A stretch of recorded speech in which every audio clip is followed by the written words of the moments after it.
Hey, welcome to Game Face Monday. We are live. It is, what is today? February 9th. Still frozen solid up here in the Northeast. I could see Richie's in a heavy sweatshirt. I'm in a heavy sweatshirt, and we're indoors. How you doing, Richie? Great, man. I'm in a real heavy shirt. Yeah, it's cold. It's cold. Hats on. Very cold, man. Yeah, so today we're gonna knock around some more talking about third-party leads.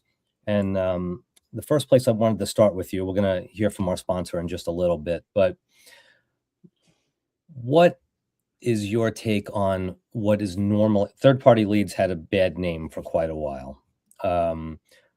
What's your take on how dealerships have normally over the last 5 to 6 years have been handling these leads when they come in? Are they treating it like it should be a shoo-in? These people are buyers?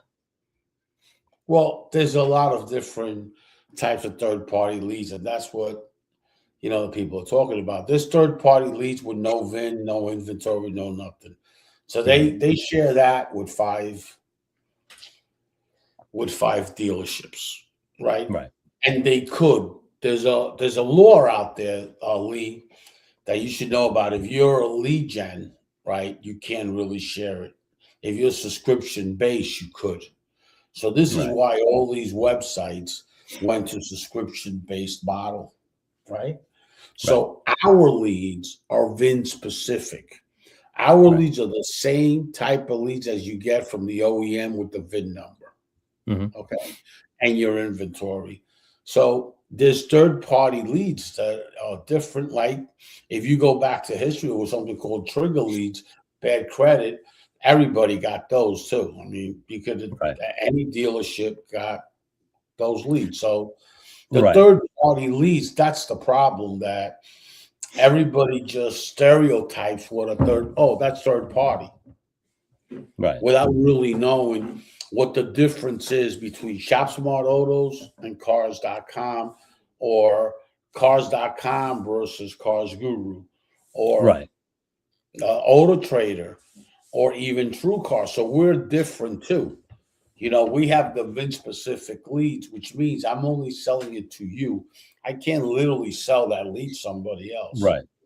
But now, okay, but what my question is no matter what type of lead is coming to the dealership, whether it's VIN specific, whether it's shared, what is the problem with how the dealership is treating any lead? Like the lead comes in, and what my thought process is that it seems to me like the salespeople, the management automatically thinks that just because they have a lead in their hand, that lead is necessarily a buyer. Right. So where are they falling short? Is it in besides the fact that I know we have the solutions that we'll talk about in a little bit, but is it kind of like is it a training perspective? Should they understand that, is there not enough training anymore since COVID because people were kicking in the doors? So now making phone calls and hitting these people up, it's not like embedded in their brains anymore?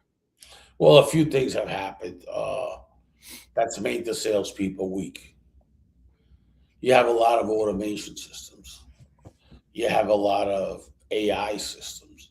So has that made your sales department strong? No. That's actually made it weaker, right? So now you have to have 12 touches for people.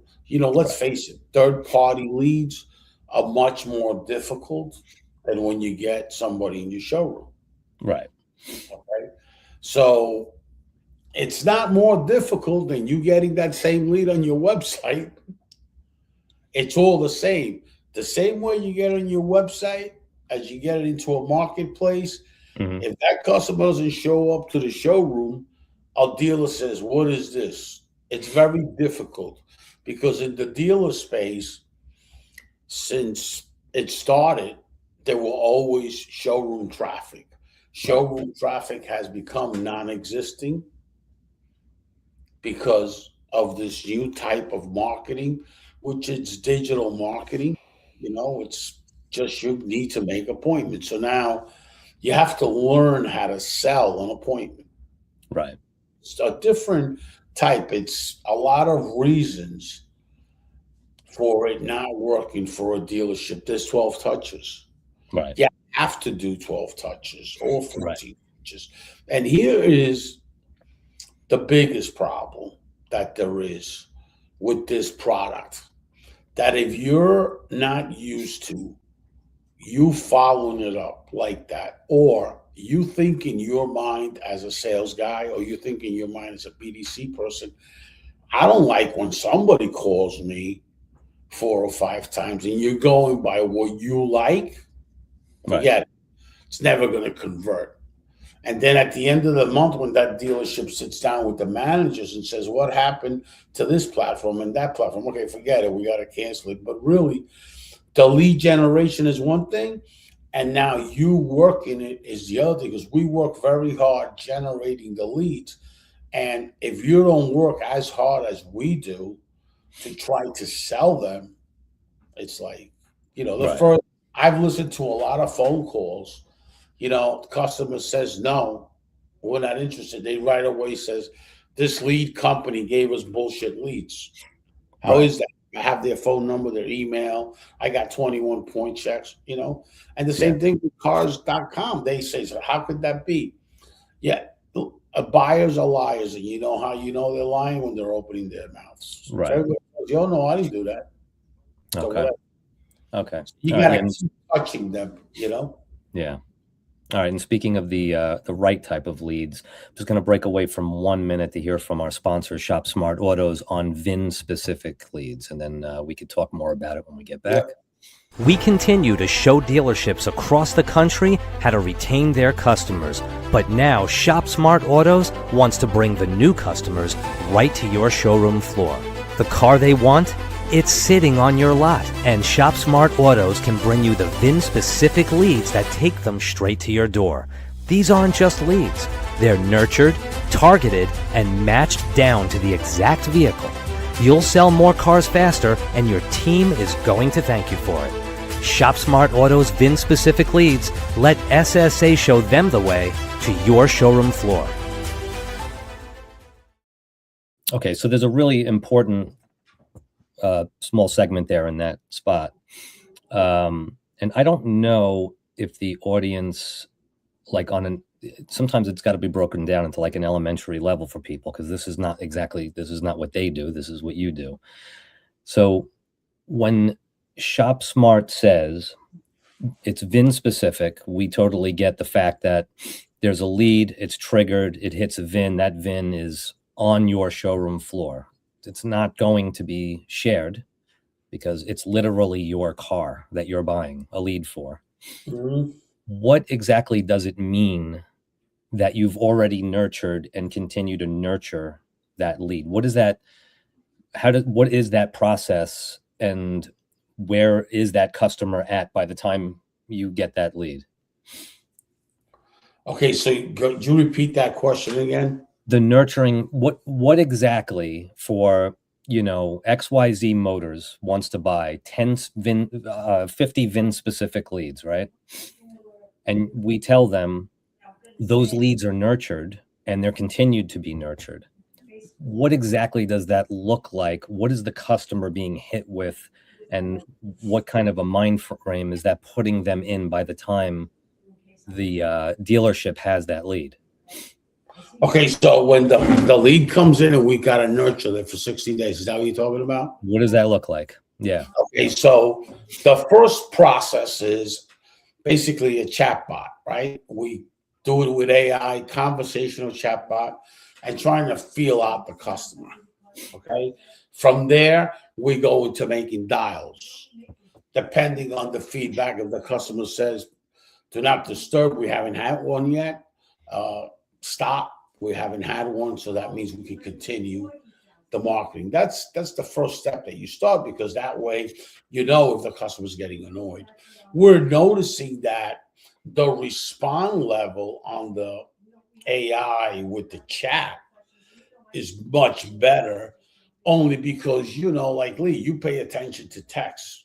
Everybody pays attention to text. Me, myself, I don't pay attention to a text. I got to call somebody to communicate with them. Right, First right. of all, I'm dyslexic, so I don't. But everybody's paying attention to text. So that's why that works so much better too. Because when you have the text conversational AI, it's great because you right away find out where that customer's at right away. When you start prospecting somebody and they hit stop, well, wait a minute, there's something wrong here. Right. And then that type of information and data you can share with your lead provider. Look, the lead you gave me told me to stop. Right. So then we really realize where we're at here. Right. Okay. So that's the first thing. And then it's 12 touches, whether it's on chat, on phone, an appointment setting, or whatever it is, Right. So that's what that looks like. And it's a 60-day process that we have nurtured. We would love for any dealer out there. Here's our leads that were over 60 days that we can't do anything with. We would love that.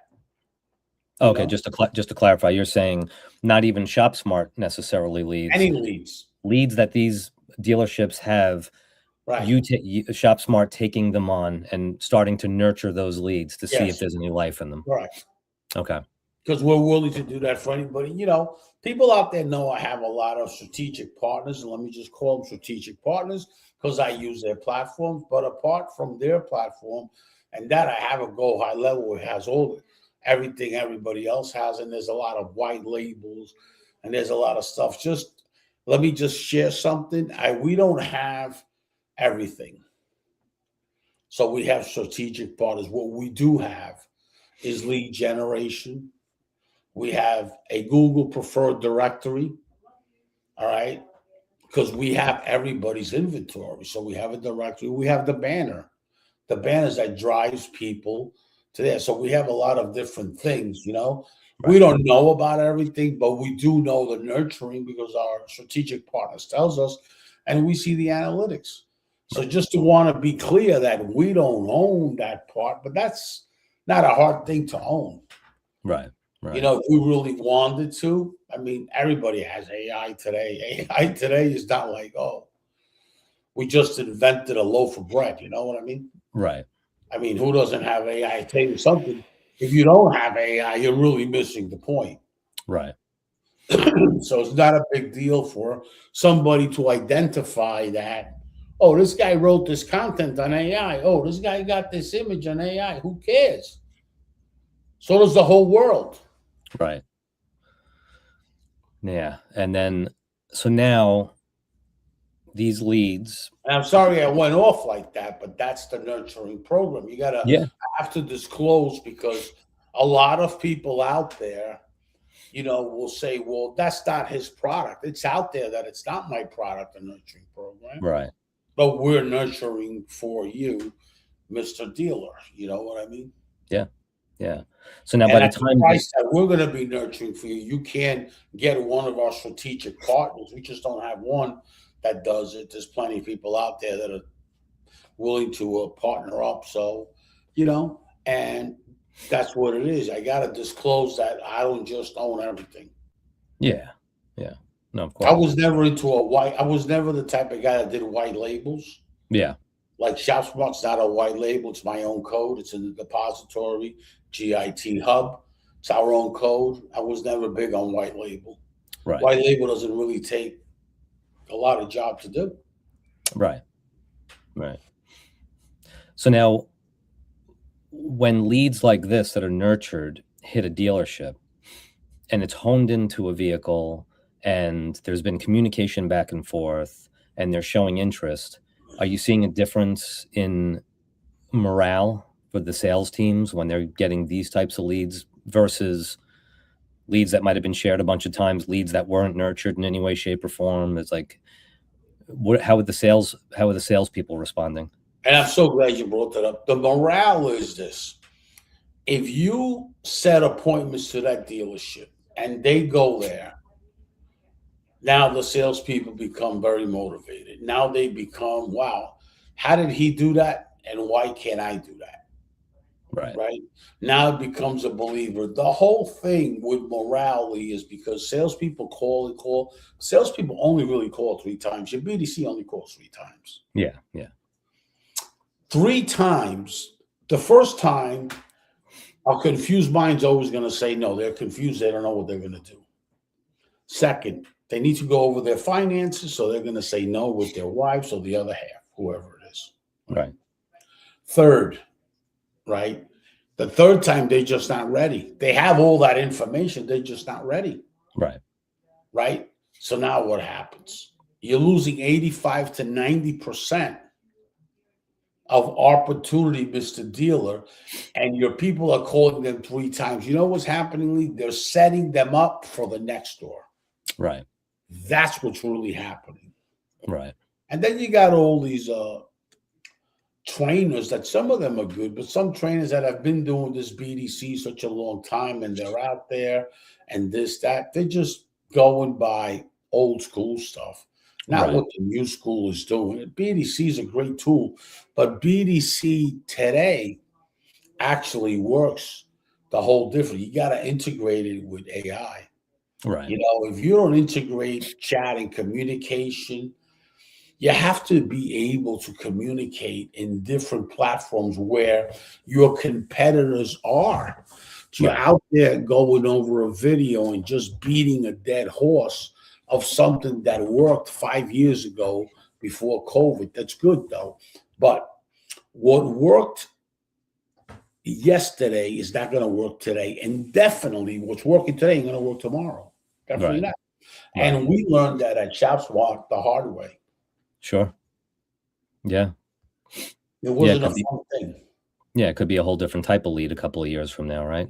Yeah, and when we first got the lead, it was totally a different marketplace. Nobody even needed leads. So, you know, now they do, because now the business is hurting. And, you know, to answer your question, there's a whole types of metrics and things. And I know I might be going off the subject here, but I'm going to tell you, the whole, for me to explain it the right way, I have to take to history and back and forth, because it's like when you watch a movie that's more like a documentary, it takes you back and forth. If you're not going back and forth, you're not seeing the real knowledge, you know? Right. Right. Yeah. I mean, I don't, just to tell the audience, I don't use a teleprompter. Right. I have all that from life experience. Sure. Sure. Yeah. And during the thought process on third-party leads, besides the fact that during COVID, there wasn't really a need for anything, right? I mean, people were selling cars for exorbitant amounts of money, and people were kicking in the doors to drive away with the cars. There was almost no sales process. Right. But then when we came out of it, and then we had inventory, the sales process or the thought process by the salespeople changed, because they were just so used to everyone kicking in the doors. And the training wasn't necessarily a number one objective for dealerships anymore. Which, are you seeing a change in that? Is training starting to ramp up a little bit more again, or is it training is starting to ramp up, but dealers are not going to ever like be 100% on training. The good ones are. They're good quality dealers out there. And today, like, you have the big companies, like, let's start talking about who they are. AutoNation's got their own university. And everybody has their own thing. Everybody has corporate trainers now. Right. The Jim Ellis group, all these groups have their own thing. Berkshire Hathaway, you know, everybody's got their own training facility. So you're never going to get into stores like that. You're going to get into those mom and pop stores. And I mean, honestly, to be truthful, who really wants to be working with a mom and pop stores? Because the market share, if you look at the market share, the big guys are eating up the market share. And we knew that was going to happen years ago. And it's not really about training. It's really about who's got the most money to do the most marketing to really capture the most opportunity. Not necessarily more leads, more necessarily more branding, more good reviews, more really what works today. You know, really, you need money. You know, money makes the world go round, as we know. Yeah, and the big guys, it's unbelievable. I mean, this is years ago, but just when I started seeing what, because I would drive down south quite a bit, and when I would pass some of the dealerships that are like, I'm going 50, 70 miles an hour down 95, and I'm looking at a dealership go on and on and on, and Right. people are having to drive in golf carts to get around to the cars, and Yeah. oh my God, the big boys, it's unbelievable. I always said Yeah. to myself, I don't know if we could ever have that up here on Long Island, dealerships that big, but No. yeah, And you got in Long Island a pretty big group here, which is CarMax. yeah, And if you look at the data, they're having a good day here. yeah, good run. Yeah, And they're eating a lot of market share, and you don't realize it. So when you have a problem, 90% of the problems all have to do with money. right. When you have the money, the problem goes away. Like you've been through life, you got a problem, a $5,000 problem. You get the money, that problem goes away. You change your attitude, right? Right. Well, you spin until you get it, but once you get it, it goes away. Problems go away with money, 90%. If you don't have it, that's when you really got a problem. Right. Right. So you really have a problem when you don't have it. But if you know it's coming in or whatever, there's no problem, right? Mm-hmm. So that's the same way with market share. People don't realize that this company, CarMax, is eating their market share. Right. If you look at CarMax Long Island, you see the market share being just taken away from you. What, maybe a year and a half they've been up and running? Right. And you're seeing the numbers drop and go down because you're mismanaging your used car inventory, guys. Right. You're adding and adding and adding, so the salesperson minimizes commissions, and you save the money in commission instead of not worrying about that. Right. Go head to head and just put your commission. It is what it is. That pack, smack, and whack. Some companies are 1,500 in Long Island, very old school style. Yeah. And yeah, your salesman, you're saving a lot of profit, and you're telling your salesperson 28%, but you're giving him 28 or 30% after you pack it for 1,800. Right. Do you know what the pack is on CarMax? It's ridiculous. It's not even that. So then they're going to start taking and taking and taking. And that's what's going on. And the beautiful thing for us that we're excited about is if you have them buying leads and your store, you have the salesman not doing any business. Salespeople talk. So now that CarMax salesperson is going to tell the other guy, listen, a lot of traffic here, a lot of traffic here, a lot of traffic Right. here. Right. And they buy leads from everybody. Their goal is to buy, if they generate 5,000 leads here in Long Island, they want to get 10,000 leads. Right. Their goal is to keep everybody busy and focused. Right. So then they can tell them, listen, it's not working out here with what you're doing because look at Joe. He gets the same amount and he's selling. It's a comparison thing. Right. It's running the dealership how you should run it. Yeah. Yeah. Huh. And All they're right, eating a lot of market share, Lee. I got news for you. It's getting now, maybe in the last 6 months, you've seen them scale it. All right. Well, all right, let's break away for one more minute with Shop Smart Autos on the SSA VIN retention report. Before you spend another dime on marketing and advertising, inspect what you expect. The SSA VIN retention report from Shop Smart Autos is the answer.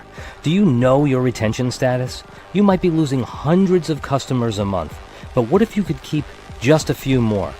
Each retained customer means thousands in revenue, adding up to millions per year. The SSA VIN retention report is the inspection tool you've been looking for. Find out what you're missing before it costs you.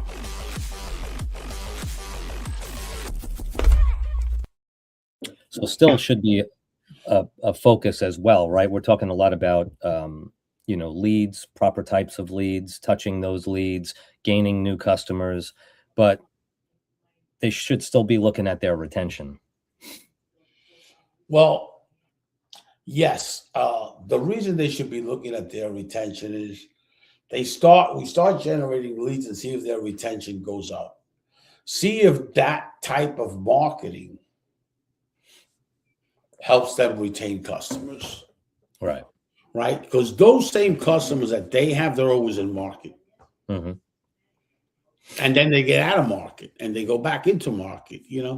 They're always in market. So see if that is working for you. And if you start with any company, whether it's ShopSmart or ABC Lead Generation or whoever, and you have a report like a retention report, just reach out to us and get it from us, because that way, that's your report to know if the leads are staying with you or they're not. Right. Because, what's the whole idea of you buying leads? For that to become your customer.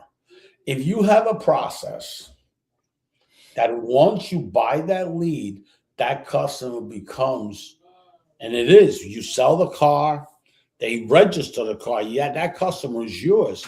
Now, it's up to you to nurture that customer. It's like a Right. cars.com, like anybody, right? So why wouldn't you want the VIN retention to know where you're at?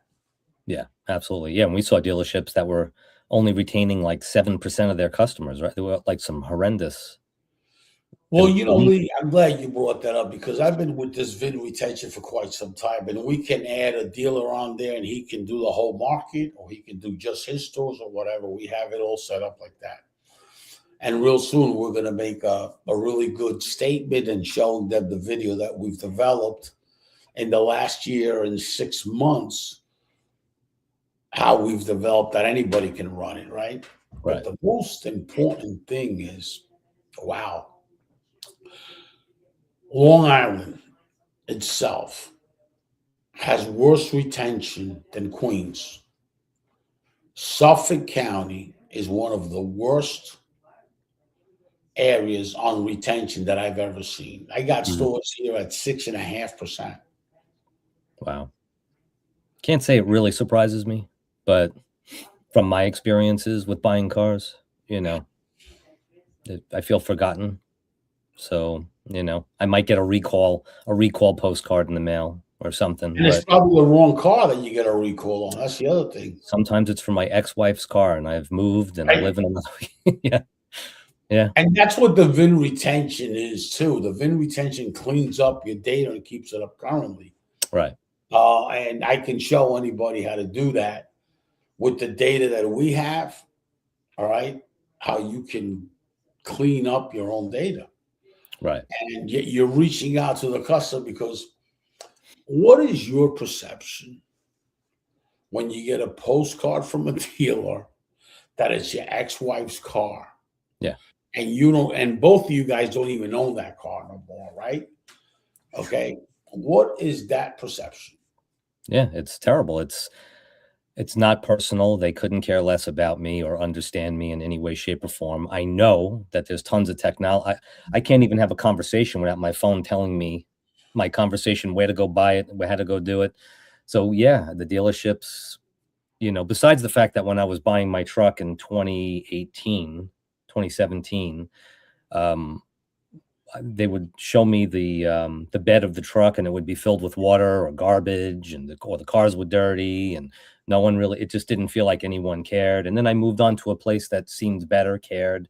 I ended up buying a Nissan, and but I never heard from them again. That was it.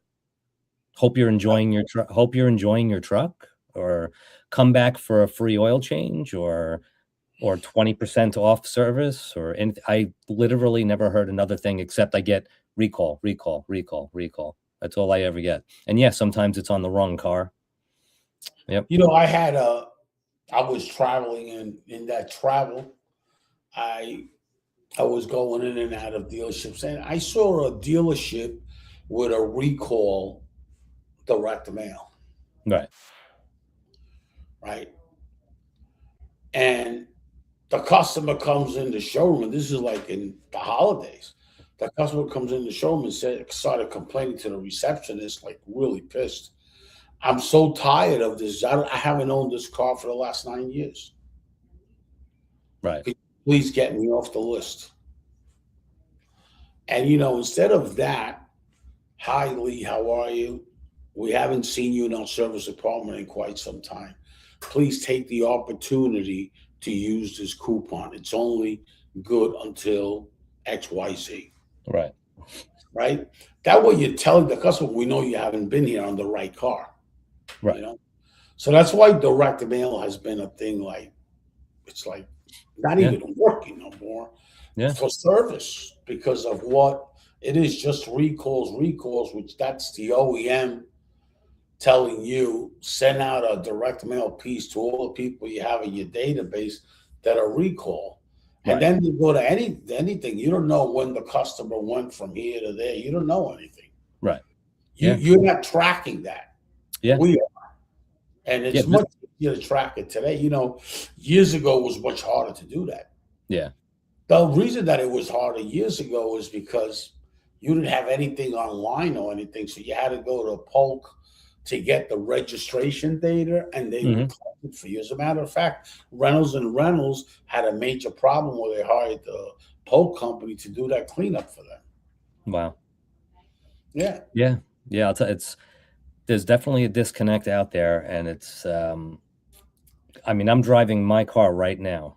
This month or last month was 7 years. I paid off my loan. The banks know I haven't heard from anyone. No, I haven't been offered a trade-in special. I haven't been nothing. It's unbelievable to me. 7 years. Well, I know when you bought that car, and I know who you bought it from. I know you had a problem with service, so you took it to a local store here. Yes. Okay.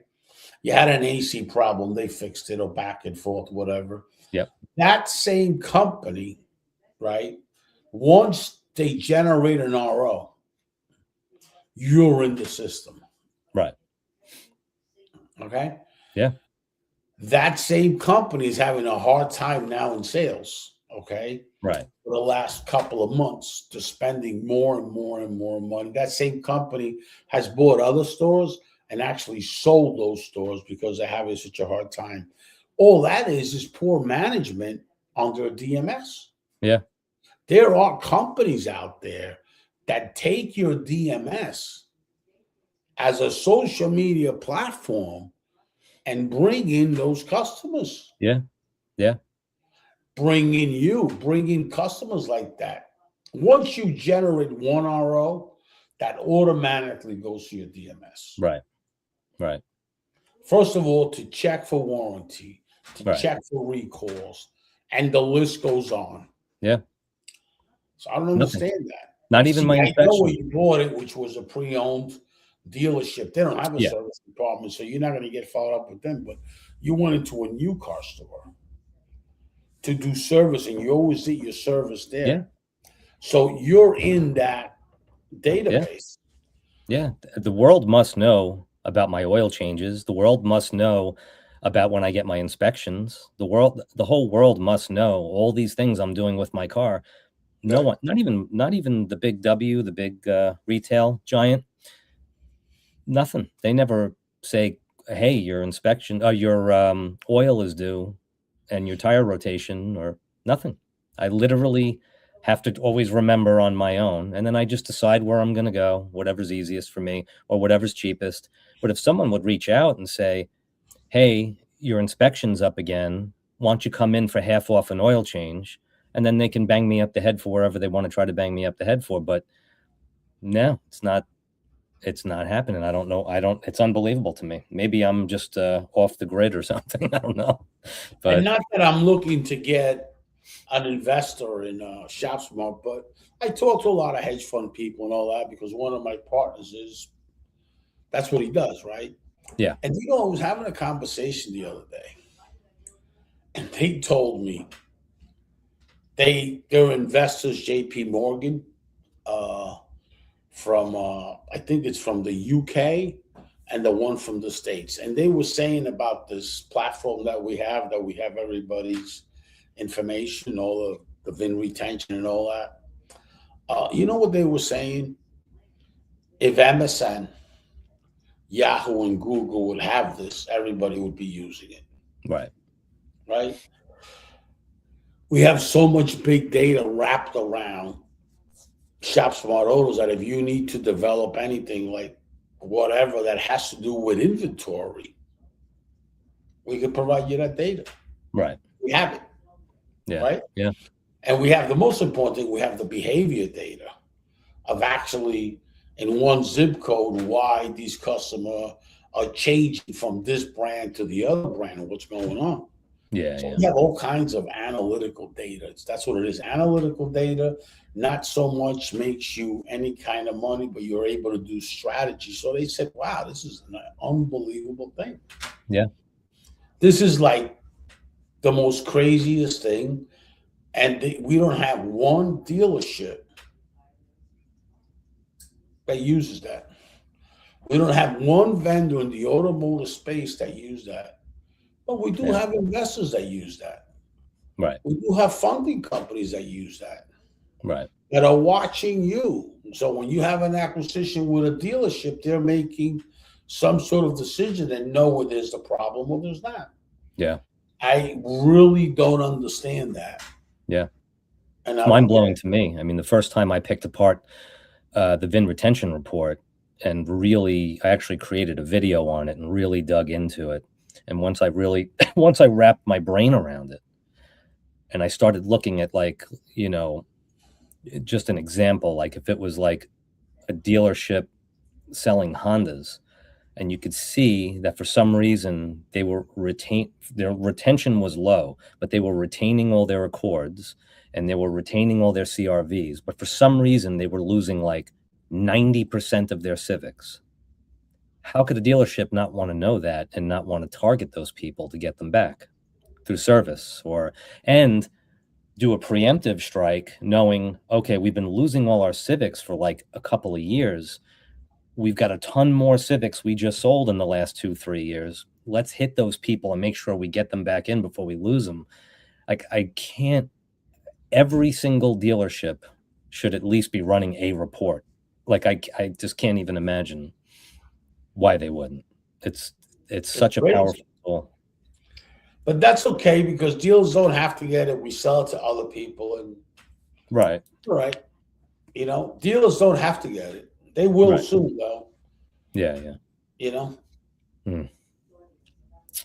All right. Well, before we wrap up here today, so Monday we're not going to have our normal live show. We might pop a quick message up. Why is that?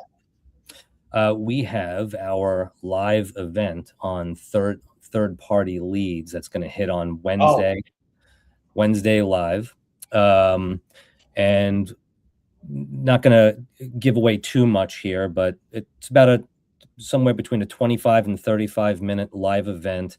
Richie and I are going to throw up some images, show you some things, give you a real breakdown of how you can build. Third-party leads are a lot stronger than you think, and how exactly to bring them into your system, a little history on what's going on, what happened, why they're back, how to nurture them properly. And just looking at the numbers, the cost of acquisition, you know, just start to really break everything down and put it into a environment where people can learn fast and maybe throw their hat back in the ring with third-party leads, especially through ShopSmart. Interesting. Wow, that's good. Yeah. So we're really excited about that league. Thanks for reminding me because I wouldn't know. You know, I know you guys have been working on it for quite some time, but sometimes I forget. You know, unless like a day before or something that I see it in my notifications. But anyway, I think that's really good to address what the third parties are today, what they were with COVID. What, you know, things didn't work because, you know, you had no inventory. Who needed leads? Right. So what's the difference? So I call it simple math. Supply and demand as versus consumers in demand. Understand, supply and demand is good, but it's very easy to fix supply and demand. You just go to the factory, just starts retooling and starts doing more, starts putting people in that. Customers on demand is a big issue. Yes. Because if the market is not there, you start hitting diminishing returns. Yeah. Yeah. So supply on demand just has to do with facility and money and plant size. Okay, that could be fixed because money can buy that. Yep. Could money buy customers? That's what you got to say to yourself, Mr. Dealer. Could money buy a marketplace? Right. Could money buy my market? Right. Not necessarily. It could help, but then you got to be careful because in that process, there's a word called diminishing returns. Mm-hmm. And that's the last thing you want in these times. Right. To hit diminishing returns. The last thing you want. You don't want to have non-retained earnings. You don't want to hit diminishing returns. Right. You don't want the OEM, whoever it is, watch you have that problem. Right. Because when they watch you have that problem, then you got a bigger problem. So just pay attention to that. I think it's going to be a really good show. Yeah, it's going to be a nice live event. It's going to be on the 18th at 1 p.m. Eastern. Richie and I will be there, and just a little different spin, different take on things, just to put things in perspective for the audience. Thank you so much for that, Lee. Awesome sauce. Anything else you want to add for today? No, just that I'm excited and I'm looking forward to the coming up event. Awesome. All right. Well, thanks for another great show, and we will catch everyone next week. Thank you.